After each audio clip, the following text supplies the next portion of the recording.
Aladdin के जिन से car मांगते हो, मगर वो कार क्या कारखाना दे सकता है, कार बनाने का कारखाना। तो इंसान अपनी छोटी बुद्धि से जो मांगता है वो ज्यादा मांग ही नहीं पाता। एक गाड़ी, एक बंगला, वर्ल्ड टूर, लाइफ पार्टनर, इंसान वो तैयार ही नहीं हुआ है कि क्या हो सकता है ये नियम मालूम हो तो। लॉ एंड सीड कैसे काम करते हैं, कुछ पास्ट जिसमें बीज गया हुआ है और कुछ वर्तमान जिसमें बीज गया है। वर्तमान में जीवन अच्छा है, मगर जागृति जब जब कम होती है इंसान कुछ सोचता है, ऐसा सोच रहा है, उसको मालूम नहीं है जो गलत चीजों को आकर्षित करेगा। ये आकर्षण का कानून है, पर्सन को मालूम नहीं है, क्योंकि लोग अपने विचारों के प्रति अवेयर ही नहीं है। वो कुछ बाहर देखते हैं और वैसे विचार करते हैं। जो भी बाहर कुछ दिख गया, अंदर कुछ चलता है अज्ञान में। YouTube के दर्शकों का आज के विशेष एपिसोड में आप सभी का स्वागत है। आज हम सुनने जा रहे हैं बहुत ही महत्वपूर्ण विषय, और जिसकी जानकारी हर किसी को चाहिए। एक ऐसा विषय आज हम सुनने जा रहे हैं, वो है द लॉ ऑफ अलाइनमेंट। बीज और खिंचाव का नियम आज हम समझने वाले हैं। क्या है law and seed of attraction, आकर्षण का नियम क्या है, हम जानने वाले हैं। तो आइए आज के विषय में प्रवेश करते हैं और जानेंगे अपने जीवन में इसे कहां पर हम अप्लाई कर सकते हैं। तो ग्रहणशीलता से सुनते हैं। तब तक के लिए धन्यवाद। Happy thoughts. प्यारे मैचिंग खोजियों, आप सबको शुभेच्छा। Happy thoughts. लड़का जब स्कूल गया था तो टीचर ने डांटा कि एक पाँव में लाल जुराब, एक पाँव में पीला जुराब, जाओ घर बदल कर लाओ। विद्यार्थी ने कहा कोई फायदा नहीं, क्योंकि घर पर भी ऐसी जोड़ी पड़ी है। तो इशारा आपको मिल गया आज के विषय के बारे में। मैचिंग खोजियों क्यों कहा? आप क्या मैच कर रहे हैं और वो मैचिंग सही हो रही है या गलत हो रही है? अगर गलत होगी तो जिस लड़के का उदाहरण बताया गया ठीक वैसा ही जीवन होगा, कोई फायदा नहीं। जो क्या कहता है कोई फायदा नहीं, सुबह उठकर कोई फायदा नहीं, दिवाली आकर गई कोई फायदा नहीं, नया साल आएगा कोई फायदा नहीं। तो उसकी जो परिभाषा है, उसकी जो सोच है, उसकी जो मैचिंग सेंस है वो ठीक नहीं है। बाहर का मैचिंग सेंस नहीं हो तो आप तुरंत पर्सन को कहते हैं अरे कौन से रंग पर कौन सा पहना है, ये से मैच नहीं होता, ये से नहीं चलता है, ये से नहीं जाता है। जब तक कोई फिल्म स्टार वैसा नहीं पहनेगा तब तक लोग मानेंगे नहीं। तो लोग बाहर कैसे मैचिंग करते और फिर उसी के अनुसार जीते हैं। मगर क्या अंदर मैचिंग कर रहे हैं? अंदर किस चीज के साथ मैच करना चाहिए? जो भी विचार आपको आया उसकी मैचिंग किसके साथ करनी चाहिए? जो भी भावना आपके अंदर उत्पन्न हुई उसको किसके साथ मैच करना चाहिए? जो भी उद्देश्य आपके अंदर उठा उसको किसके साथ मैच करना चाहिए? अगर ये नहीं मालूम तो पृथ्वी से कैसे जाएंगे? एक पाँव में लाल, एक पाँव में पीला, और दोष क्या देंगे? कोई फायदा नहीं। यमराज को क्या कहेगा पर्सन? कोई फायदा नहीं है। पृथ्वी पर ऐसे ही लोग हैं। वापस भेजकर कोई फायदा नहीं है। ऐसी जोड़ी उधर भी है, जैसे अभी मैं पहनकर आया हूं, ठीक वैसा ही है। तो चुटकुले में कितना क्लियरली समझ में आ रहा है कि उस लड़के से क्या गलती हो रही थी। आपको सॉल्यूशन तुरंत मिल गई सुनते ही। क्या करना चाहिए था उसे?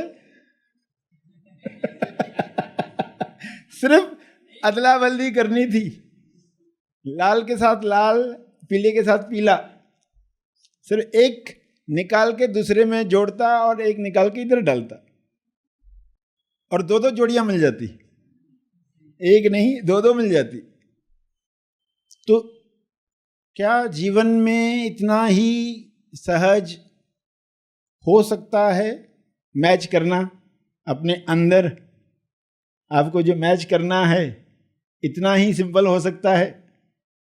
और अगर हो गया तो आप कितने आसानी से घटनाओं से गुजर रहे होंगे, क्योंकि आप जानते हैं कि अब इस घटना ने मेरे अंदर ये परिवर्तन लाया है, अब मुझे सिर्फ मैचिंग करनी है उधर ही चीज अंदर ही है, सिर्फ आपको दिखाई दे कि एग्जैक्टली गलती कहाँ हो रही थी, क्या हो रही थी। तो चुटकुले में ही इशारा मिल गया कि हम क्या मैच कर रहे हैं।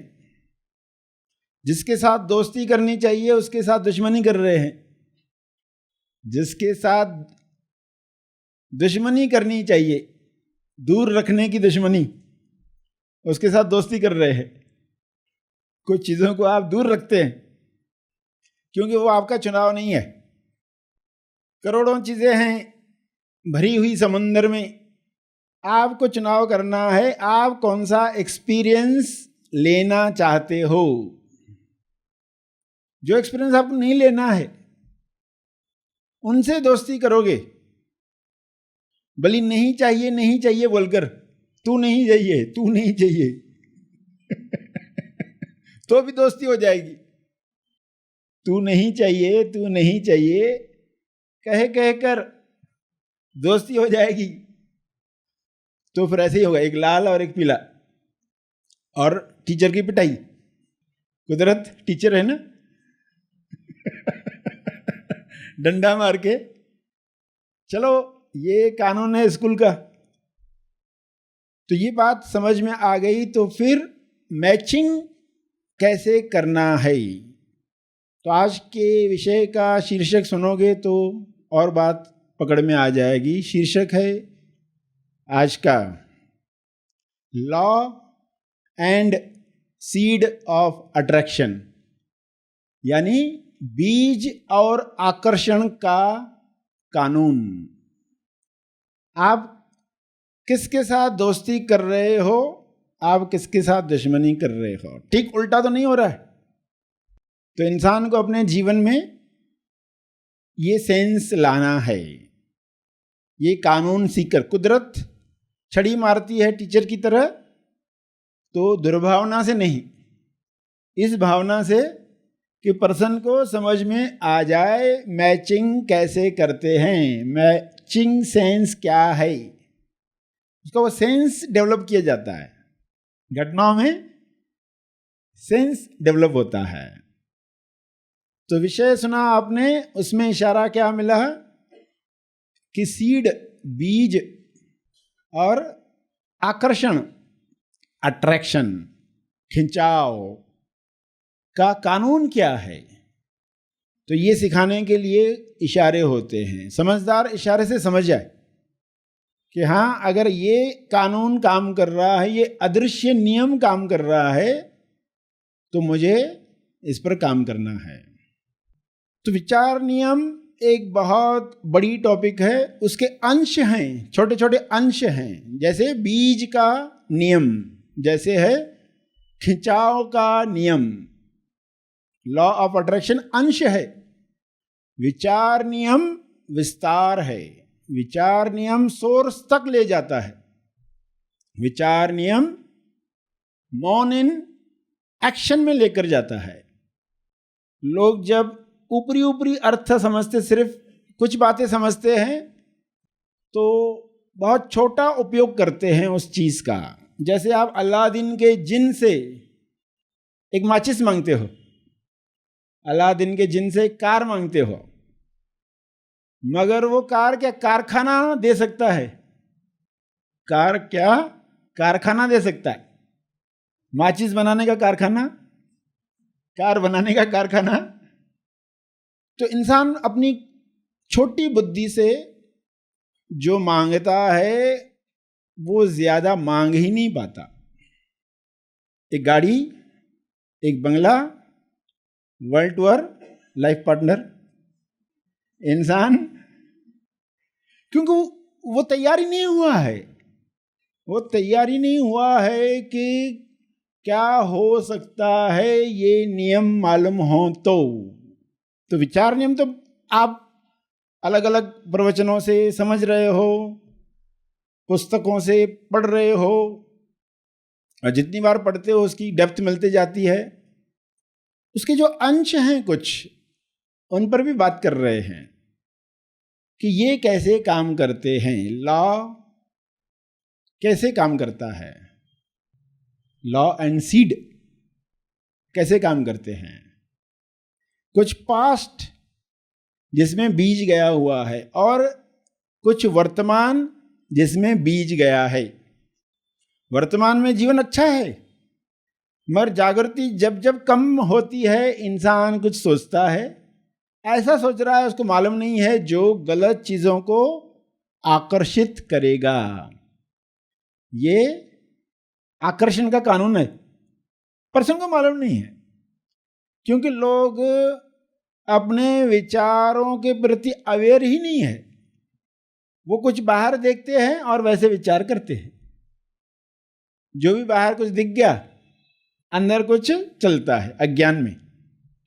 टीवी सीरियल देख रहा है पर्सन, ये सास उसको ऐसे कह रही है बहू को, और वो लड़की सोच रही है मैं जब बहू बनूंगी तो ऐसे सास को चने चबवाऊंगी, नाकों से चने चबवाऊंगी। अब उसको मालूम नहीं है कि ये सोच क्या करती है। क्योंकि मैं एक्सपर्ट हूं, बहू बुद्धू है, मैं तो स्मार्ट हूं। वो उससे ज्यादा सोच नहीं पाती है। वो स्त्री होने से ऊपर सोच ही नहीं पाती है। उसको जो प्रोग्रामिंग हो गई, माँ बाप ने बिठाई, और फिल्मों ने और सीरियल्स ने और आजू बाजू सहेलियों का जीवन देखकर उसके दिमाग में उतना ही है, और उसमें भी ऐसे विचार हैं। उसे क्या मिल सकता था, क्या हो सकता था, वो जान नहीं पाती। तो लड़की है, लड़का है, वे कैसे देख रहे हैं संसार को, और कैसे उसको कानून प्रतिसाद देता है। नियम जो है ना, अदृश्य नियम, वे प्रतिसाद देते हैं। तुम कौन सी तरंग दे रहे हो, ये लो प्रतिसाद। गलत तरंग दी तो उसका गलत प्रतिसाद, अच्छी तरंग दी अच्छा प्रसाद, टेस्टी प्रसाद। वो पार्शलिटी नहीं करने वाली है कि ये पर्सन दिखने में अच्छा है, ये पर्सन ज्यादा रो रहा है, ये ऐसे ऐसे भजन गाता है, उस पर नहीं। वो तरंग कौन सी दे रहा है, भाव कौन से दे रहा है, और उन भावों को ही बदलने के लिए, उस तरंग को ही बदलने के लिए आपको शब्दों की ट्रेनिंग दी जाती है, ताकि आप सही तरंग कुदरत को दे पाओ और कुदरत आपको प्रतिसाद दे पाए। और वो कंटिन्यूस दे रही है, और ये अदृश्य में है और आपको पता ही नहीं चलता।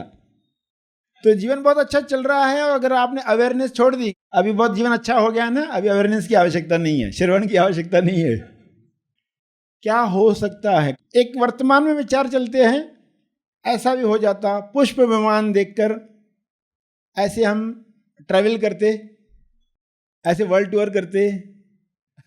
वो बुरा ऐसा नहीं कह रहे हैं। आपका लक्ष्य है क्या, आपको कौन सी तरंग देनी है, डिसाइड ये करना है। कि कहा ना करोड़ों चीजें हैं आपको क्या क्या चुनना है उसमें से। और दूसरे मगर कुछ अलग चुन रहे, फिर आप वो देखते हो, फिर प्रभावित हो जाते हो। प्रभावित होते हो यानी क्या करते हो, उसको खींचने लगते हो। वो चीज आपके जीवन में खिंचाव पाती है, वो चीजें आपके जीवन में ट्रैवल करती हैं। ये आकर्षण का नियम काम कर रहा है। यानी ये सब क्रिएट हो गया, यानी ये क्रिएट हो सकता है आपके जीवन में, ऐसा क्रिएट हो सकता है। आपकी तरंग ऐसी है। आपके आसपास कौन लोग घूम रहे हैं? कपटी लोग घूम रहे हैं, तो हमें अपनी तरंग बदलनी है। ये नहीं सोचना है कि ये लोग ऐसे, ये आपके आसपास क्या कर रहे हैं। सरश्री जो आपको टीचिंग्स देते हैं वह क्या है? बीज जो आपके अंदर जाता है।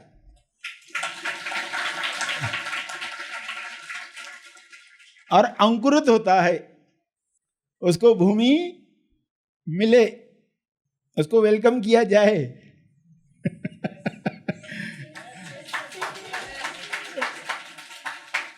हाँ, ये बीज जो है ना रोपित हो जाए, ये बीज मेरे जीवन में फलित हो जाए।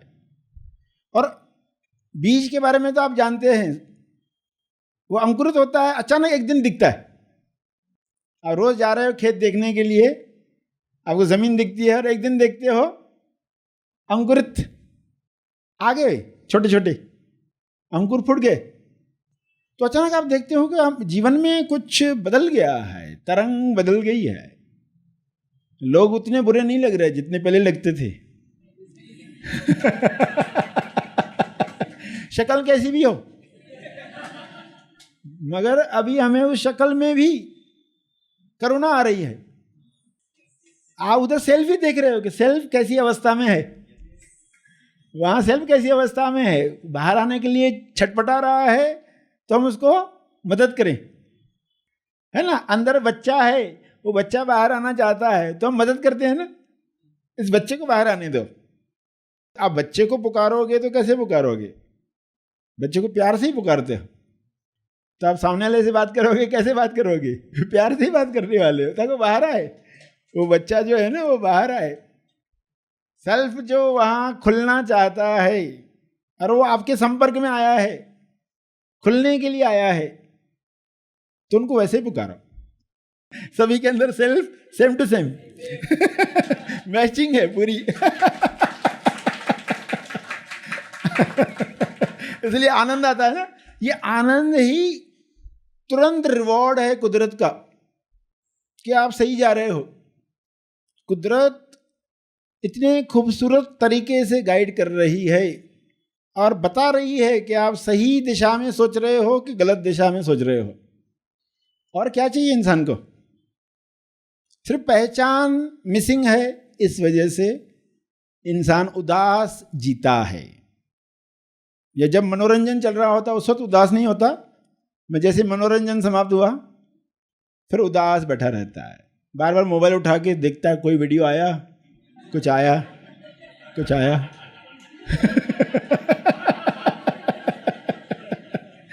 नहीं आया तो फिर दूसरों का स्टेटस देखते रहता है।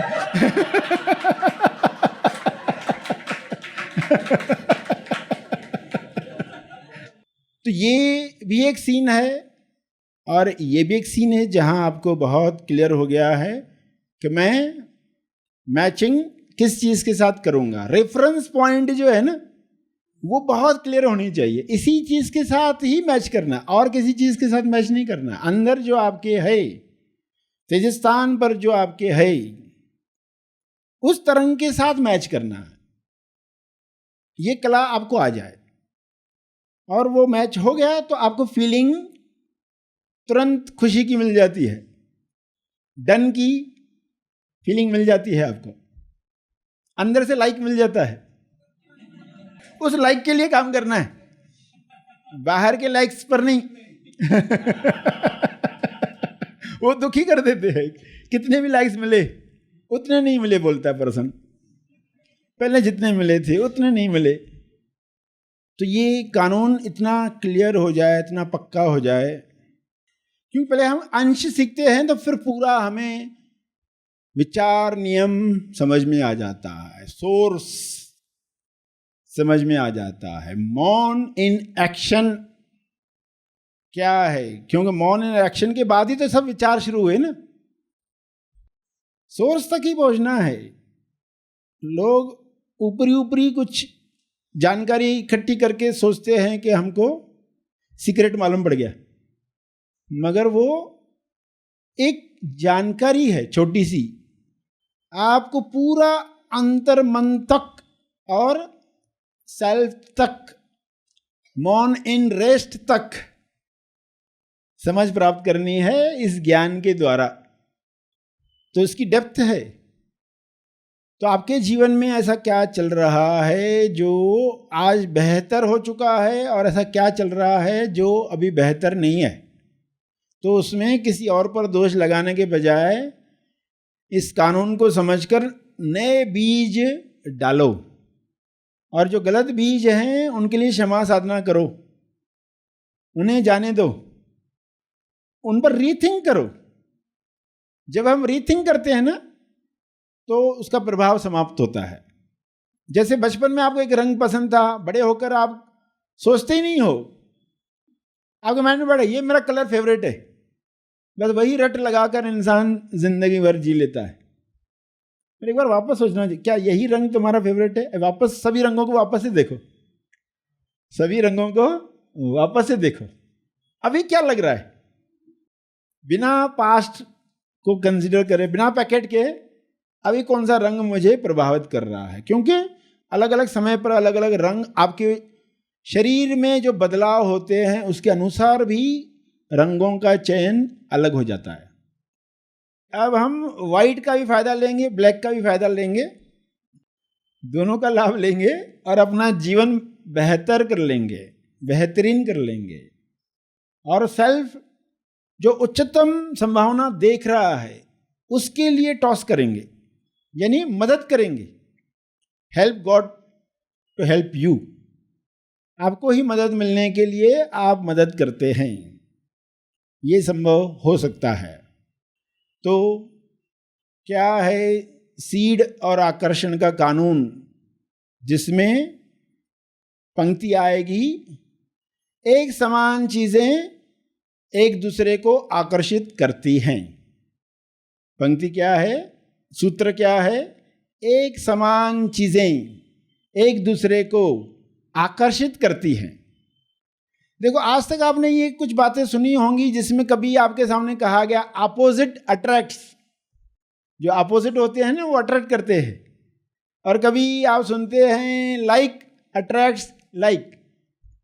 तो ये दोनों में से सही क्या है? दोनों में सही क्या है? जो चीजें पंक्तिबद्ध हैं वे अट्रैक्ट करती हैं। जो चीजें पंक्तिबद्ध, एक लाइन में, यानी इसको कहते हैं अलाइंड। जो चीजें अलाइंड हैं वे एक दूसरे को आकर्षित करती हैं। जो चीजें अलाइंड नहीं हैं वो रिपेल करती है, वो दूर भगाती है। सेना जब मार्चिंग करती है ना, लेफ्ट राइट, तो जो चीजें पंक्तिबद्ध हैं वो ताकत का निर्माण करती हैं। तो सेना जब चल रही होती है तो वो अपनी लयबद्धता, जब पुल से गुजरते हैं तो वो लयबद्धता तोड़ते हैं, एक जैसे नहीं करते मार्च। फिर क्यों? अगर ये करेंगे पुल टूट जाएगी पुल टूट जाएगी, संभावना है टूटने की। क्यों? जब एक साथ थाप पड़ती है ना, अलाइन, जब अलाइनमेंट है तो पावर है। पावर स्टेशन हो आप खुद सोर्स हो, क्यों? उसके साथ जुड़ गए आप। तो ये जो दोनों बातें आपने सुन रखी है, opposite attracts, genders, opposite genders attract करते हैं, सुनते हो आप। और एक स्वभाव के लोग साथ में रहते खुशी से, कभी बोलते एक जैसे लोग हैं तो आपस में बनती नहीं है। सास भी स्ट्रांग है माइंड की और बहू भी तो ये सेम है, पंक्तिबद्ध है, मर नहीं जमती है। क्यों? पंक्तिबद्ध नहीं है। हमें लगता है दोनों का ऐसा है तो उनका जमेगा, जरूरी नहीं है। पंक्तिबद्ध हैं कि नहीं, यानी अलाइंड हैं कि नहीं। दो लोग पार्टनरशिप में बिजनेस शुरू करते हैं, अलाइनमेंट है जब तक बहुत ऊपर उठते हैं। जब अलाइनमेंट बिगड़ती है, वही लोग हैं ना, फिर एक दूसरे के दुश्मन बनते हैं, दूर धकेलते हैं एक दूसरे को। लोग तो वही है, अलाइनमेंट बिगड़ गई। तो मेन बात है अलाइनमेंट की। ये मिसिंग पॉइंट होने की वजह से लोग या तो ये मानकर या तो ये मानकर बैठे हुए हैं। सेम सेम होना चाहिए वो अट्रैक्ट करेंगे, अलग अलग होना चाहिए तो अट्रैक्ट करेंगे। वाइफ हाउसवाइफ होगी और हस्बैंड बिजनेसमैन होगा तो अच्छा चलेगा, दोनों बिजनेस में हैं तो फिर बुरा हो जाएगा। जरूरी नहीं। अलाइनमेंट क्या है? हस्बैंड वाइफ दोनों डॉक्टर हैं, अलाइनमेंट क्या है? उसके अनुसार जमने वाली है या बिगड़ने वाली है। तो काम होना चाहिए अलाइनमेंट पर, यानी पंक्तिबद्ध होने में। जिस चीज को आप अपने जीवन में लाना चाहते हो उसके साथ पंक्तिबद्ध हो जाओ। तो ये पंक्तिबद्ध होना कितना इंपॉर्टेंट है। तो ये अगर आपको समझ में आ गया कि एक समान चीजें एक दूसरे को आकर्षित करती हैं, यानी हायर फ्रिक्वेंसी वाले लोग हायर फ्रिक्वेंसी को आकर्षित करते हैं, क्यों? मैचिंग है। हायर फ्रिक्वेंसी को खींचती है, लोअर फ्रिक्वेंसी वाले लोअर फ्रिक्वेंसी को खींचते हैं। क्लासरूम में पीछे की बेंच पर बैठा हुआ पर्सन किसको खींचता है? जो लोग होमवर्क करना नहीं चाहते ना क्लास में, वो धीरे धीरे पीछे तक पहुंच जाते हैं, उनको पीछे से खिंचाव रहता है। जो प्रिपेयर्ड रहते हैं वो आगे आगे आते जाते कब भी सवाल पूछा जाएगा हम रेडी है, या गलतियां करके मालूम तो पड़ेगा कितना सीखा है। तो गलत जवाब देने से भी नहीं घबराते, उनका उद्देश्य सीखने पर है, अलाइंड है, वे लर्निंग से अलाइंड है, सीखना चाहते हैं, स्वयं में परिवर्तन चाहते हैं, लायक हो जाए हम, काबिल हो जाए हम। क्योंकि काबिलियत आ गई तो बाकी सब तो आने ही वाला है, क्योंकि वही तो आकर्षित करेगी। आपके अंदर की काबिलियत जो है वो पैसे को भी आकर्षित करेगी, वो रिश्तों को भी आकर्षित करेगी। जिस चीज के लिए आप काबिल बन गए, तो प्रेम के लिए काबिल बन गए तो प्रेम आएगा, मोह के लिए काबिल बने तो मोह आएगा, वासना के लिए काबिल बने तो वासना आएगी। हमें किस चीज के साथ वचनबद्ध होना है, किस चीज के साथ पंक्तिबद्ध होना है, किस चीज को चुनना है। और वो चुनने के पहले आपकी एक लेवल चाहिए बुद्धि की, अवेयरनेस की। इसलिए ये बढ़ाना कितना इंपॉर्टेंट है। मार्गदर्शन हमने सुना, जाना हमने कि जो चीजें अलाइंड होती है, पंक्तिबद्ध होती है, एक वाइब्रेशन के साथ होती है, जो तरंग मैच होती है, वह चीजें हमारे जीवन में उतरती है। तो कैसे आकर्षण का नियम काम करता है ये हमने जाना।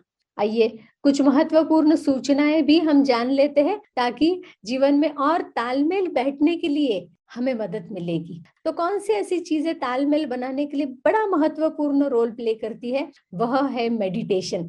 तो मेडिटेशन एक ऐसा आयाम है जिसमें कुदरत के साथ, उस एकता के साथ तालमेल होती है।